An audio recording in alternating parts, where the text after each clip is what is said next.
Situasi pandemi COVID-19 menuntut berbagai penyesuaian dan perubahan di berbagai bidang kehidupan manusia, termasuk pendidikan. Pembelajaran yang tadinya 100% dilakukan di satuan pendidikan menjadi dilakukan secara jarak jauh di lokasi masing-masing, baik bagi guru maupun murid. Jadi, bisa kita bayangkan proses pembelajaran mulai dari tahap persiapan sampai tahap evaluasi mengalami perubahan.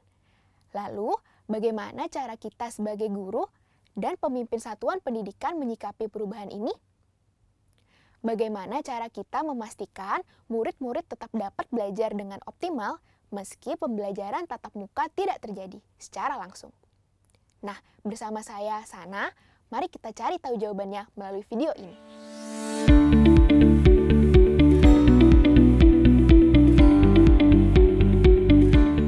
Teman karirmu, sebagai guru, melangsungkan pembelajaran jarak jauh tentu menjadi tantangan tersendiri, bukan?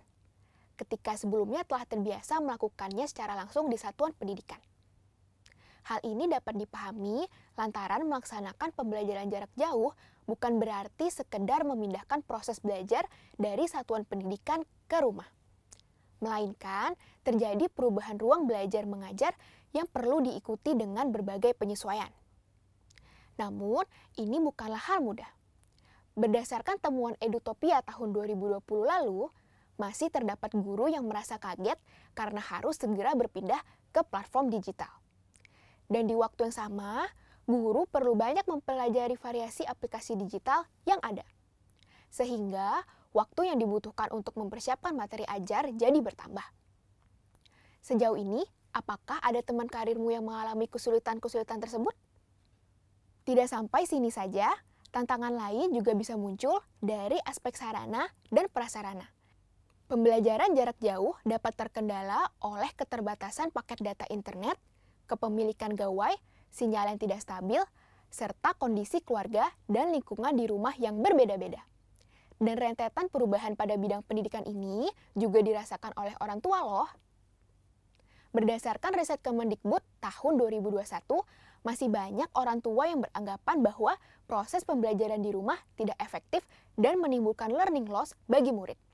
Sehingga pembelajaran tidak berlangsung optimal. Jadi, pembelajaran jarak jauh tidak bisa disamakan dengan proses belajar konvensional pada umumnya. Tapi, mengapa permasalahan tersebut terjadi ya? Bisa jadi, pembelajaran yang belum optimal itu terjadi karena kita belum memaksimalkan potensi dari teknologi yang ada di sekitar kita untuk memfasilitasi pembelajaran. Lalu, bagaimana solusinya? Pembelajaran dapat berjalan optimal bagi murid apabila guru tanggap terhadap situasi dan bersikap adaptif terhadap perubahan. Sebab, cara guru dalam melaksanakan pembelajaran jarak jauh berpengaruh signifikan loh terhadap pengalaman belajar murid. Lebih lanjut, dalam praktiknya, guru perlu memastikan pembelajaran telah terintegrasi dengan teknologi digital. Bukan hanya mengalami perpindahan tempat dari satuan pendidikan ke dalam rumah atau lokasi masing-masing. Sebab, sangat mungkin yang kita lakukan adalah hanya menggunakan teknologi dan belum mengintegrasikan teknologi dalam pembelajaran. Contohnya, kita menggunakan aplikasi A untuk mengajar daring. Lalu, murid mengerjakan tugas di aplikasi B, berdiskusi di aplikasi C, membuat penilaian, dan rekapitulasi di aplikasi D. Padahal, dengan teknologi, semua proses ini bisa terintegrasi dengan sangat baik. Proses belajarnya pun bisa dilakukan dengan lebih ringkas dan mudah. Murid dan guru dapat bertemu di waktu yang bersamaan secara virtual, atau sering kita sebut dengan pembelajaran sinkronus.